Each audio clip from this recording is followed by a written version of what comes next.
Hello, I'm Joanna Fantozzi, Associate Editor with Restaurant Hospitality, and we are speaking with Sam Marvin, chef and owner of Echo and Rig, with two locations in Las Vegas and Sacramento, and Pluck in Carlsbad, California. He's going to talk to us a bit today about his business pivot strategy during the current pandemic and how he's been handling the transition as a business owner. Sam, how are you? I'm doing well, Joanna. Thank you for speaking with me today. Absolutely. So before we kind of dive into the specifics, I would love to get a breakdown of the timeline for your restaurants over the past 6 weeks or so, how it's been going.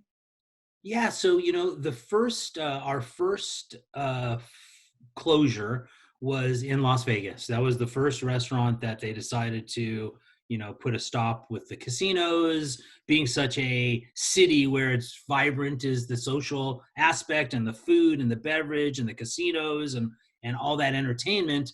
It was very quick to close down. So we closed on the 13th in Las Vegas. But in Las Vegas, we're lucky enough to have a butcher shop. It's a steakhouse, so we have a butcher shop on the bottom floor it's a retail shop. So we were able to keep our retail butcher shop still going, and we'll get into that in Las Vegas. But the restaurant was closed on the 13th or Okay. 15th, something like that. In Sacramento, we happen to be in the bottom of a hotel, a Mhm. brand new hotel, a Kimpton hotel. So we've been open about a year and a half there, and we don't have a butcher shop. So there, once they closed the hotel, it was impossible really for us to operate, even to go and delivery and things like that. So that closed completely. And then Pluck is in a mall, which is the shops at Carlsbad.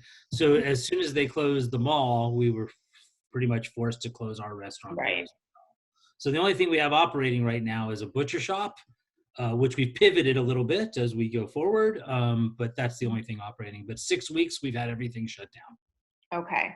And could you tell me a little bit about how you pivoted with the Echo and Rig butcher shop?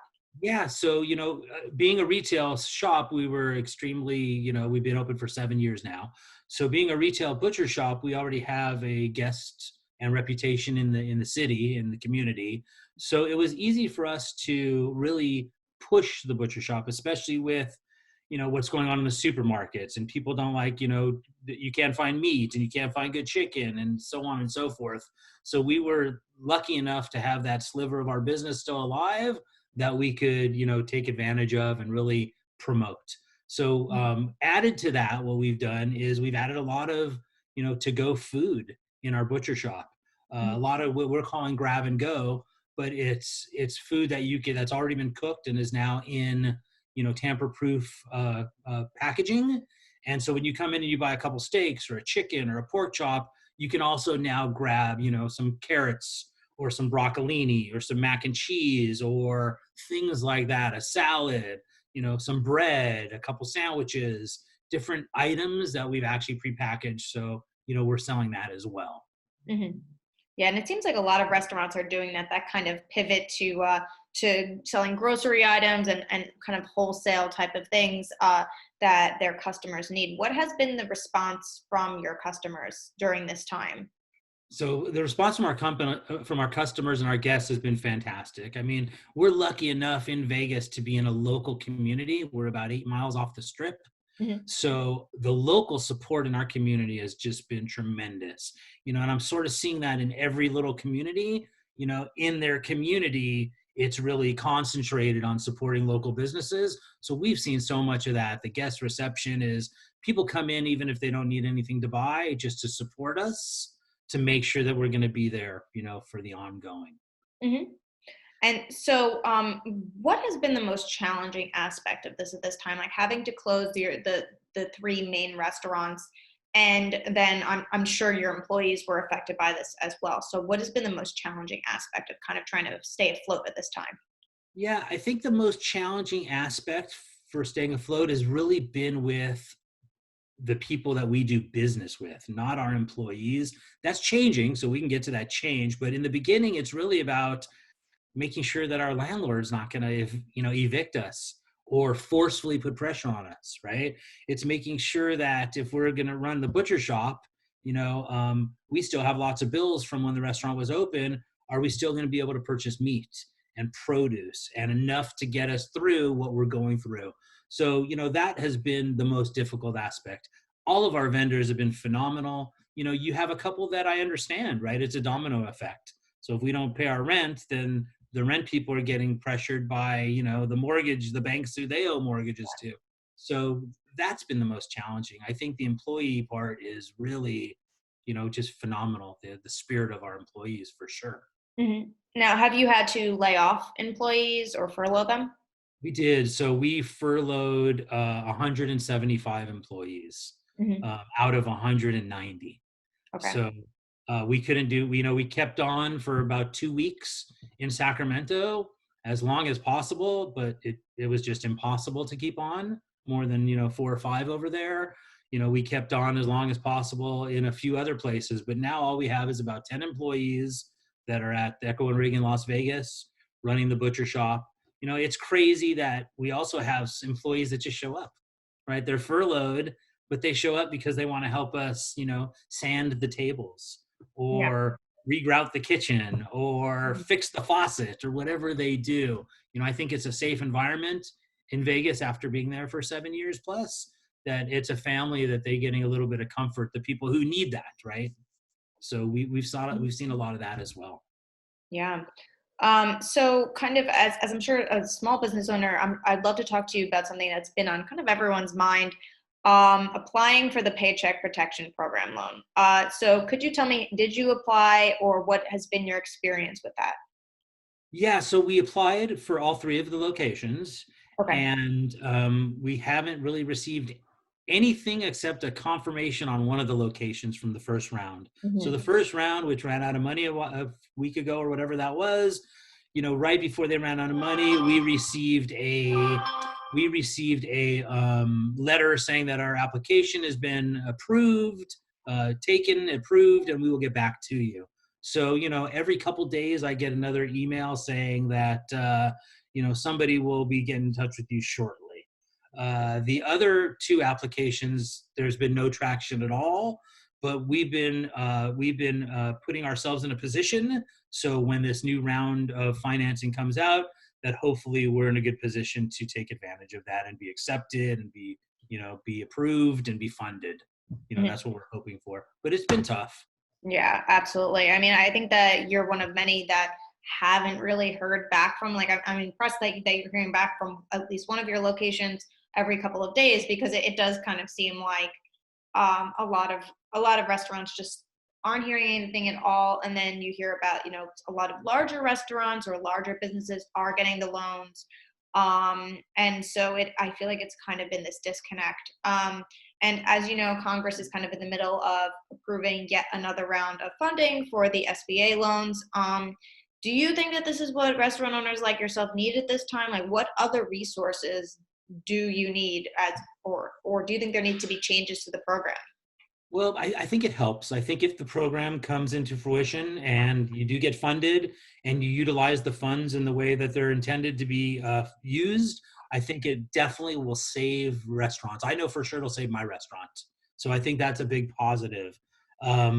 They did it really quick and fast. Since we did get an acceptance and we say we will be funded in the next 10 days or whatever that's supposed to be on one of our loans, I've already been reaching out to some of the employees to Mhm. see, who we can bring back first and how we do that. So now you have a new challenge with that loan.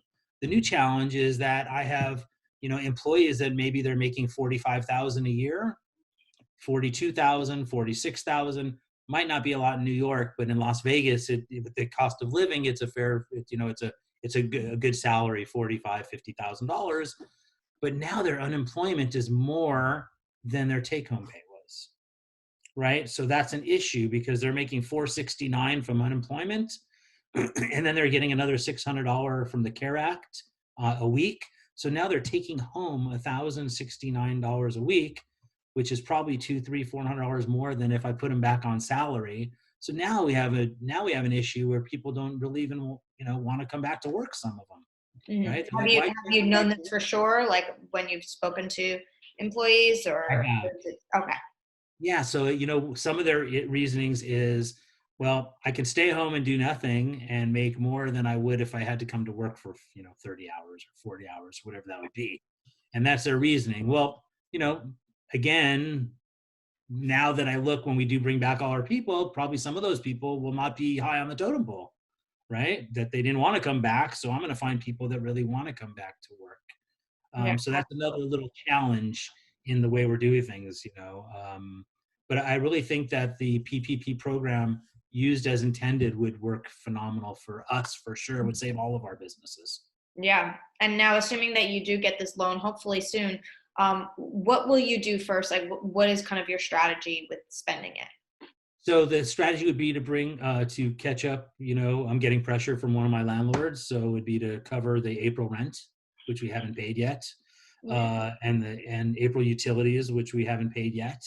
Okay. Not the utility company for us, because it's the developer. We pay them the utilities, so they're pressuring us on the rent and utilities.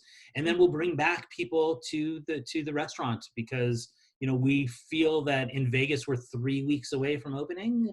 Okay. And when we open, it's going to be so different. Oh, absolutely. Again, it's everything we've been doing now is prepping ourselves to be successful when we open.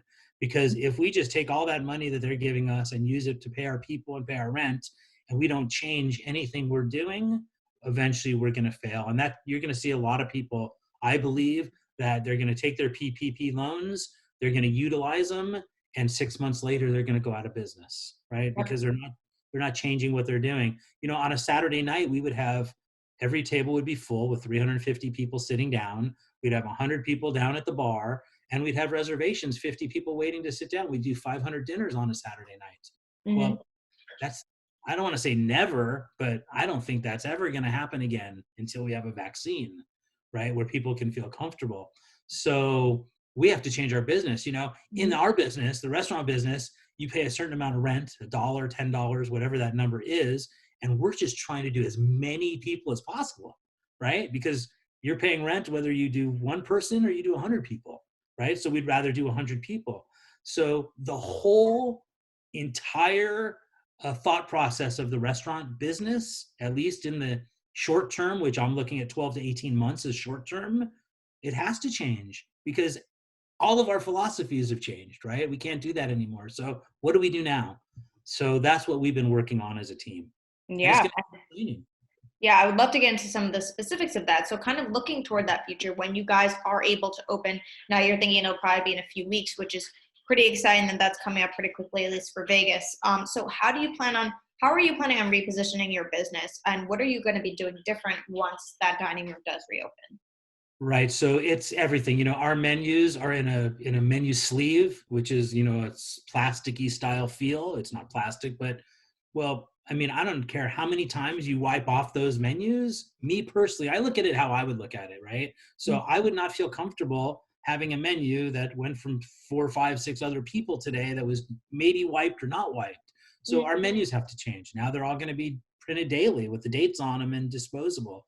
Yeah. We'd go out to our tables and we'd talk about our steaks, and we'd show them a tray of beautiful porterhouses, and nobody's going to want to see that anymore at the table. Um, you know, all of our tables where we sat 300, well, most likely when we do open, we're going to open with some specifications of half full. So now we can only seat 130 or 120 or whatever that number is going to be. How do all our servers, we're going to do temperature checks, right? So our service staff, everyone that comes on for that shift that day, will have a temperature check and a log saying okay or not okay or over 101, and they go home. We will be wearing masks and gloves. We will have sanitizer instead of flowers and a candle on every table. We're going to have a beautiful sanitizer bottle, that we've already purchased, some beautiful crafty ones like soap dispensers almost, right? So sanitizer will be on every table that we seat. In the kitchen, that's a little different with everybody touching the food. We're lucky enough to have already some great health standards in our industry. So that's a big positive. But, we're really going to push those standards to the limit. So, instead of changing your gloves every 5 minutes, we'll change them every 3 minutes, every time you touch something. Instead of washing your hands every 15 minutes, we'll wash our hands every 5 minutes. We'll have sanitizer on the cook stations. Instead of having 5 guys on the line, we're only going to have 3 guys on the line. Mhm. Lots of little changes for sure that will continue to, that we have to do to survive. We'll require masks. We'll take temperatures of our guests when they walk through the door. We're going to do temperature reading on our guests to make sure that our employees are safe and to make sure the other guests are safe as well. So it's going to be a real, sanitizing, safety first with everything else second, pretty much. Yeah, it sounds like it's going to just be a whole new world for everybody. So if you had to think of, as kind of a final thing, if you had to think of the number one tip or advice that you would give to a restaurateur that is looking to reopen and kind of get back in the game once the economy starts to reopen, kind of what would you say? So my number one tip is do not stick with what you did before, because that will eventually lead to you going out of business for sure, right? So in combining with that, not sticking with what you did before, your most important part is your labor, right? Like it's very difficult, the decisions that I'm making right now as far as labor, because if we're only going to do half the number of people, realistically, you only need half the number of employees, right? If you're going to and able to do that, you're going to have to go with less labor, right? I mean, it breaks my heart to look at our labor that we have 11 people now working, and next week we're going to go to 6 out of the 11, Mhm. right? Because they're on salary. I tried to keep most of our salaried employees on, that were with me for a long time, but it's you have to regulate your business. You have to micro manage the financials of your business to survive at this point, because everything's different, right? Mhm. So Yeah, we're absolutely. also looking to add delivery to us, right? So we've contacted our insurance company. We've gotten our quotes, and we're putting we're going to lease a delivery vehicle. We're going to have insurance for the person from our company who's delivering with our delivery vehicle, which Mhm. is important. We don't use those other companies for delivery because they don't have the safe health standards that we have as being in the restaurant business. So the way we touch the food is going to be different than a DoorDash or a Postmates or or any of those, right? Uber delivery, whatever those things are, they touch the food differently than we touch the food. Mhm. We've also changed all our packaging to make it so it's now tamper proof, right? Mhm. As opposed to most restaurants, they put it in a box, a to-go box, and you take it home with you. So, lots of changes for us. I think my number one advice is people need to change now. You can always change back, right?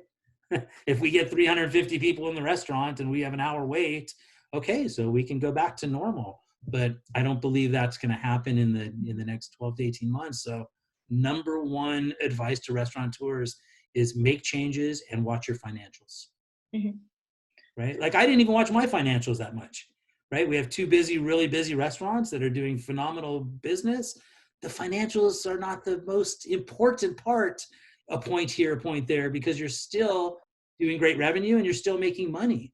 So you don't want to be so greedy. But now, in this point of time, everything has to change mindsets. Mhm. Absolutely. Okay, great. I think then that's all the questions I had. Thank you so much for talking to me today.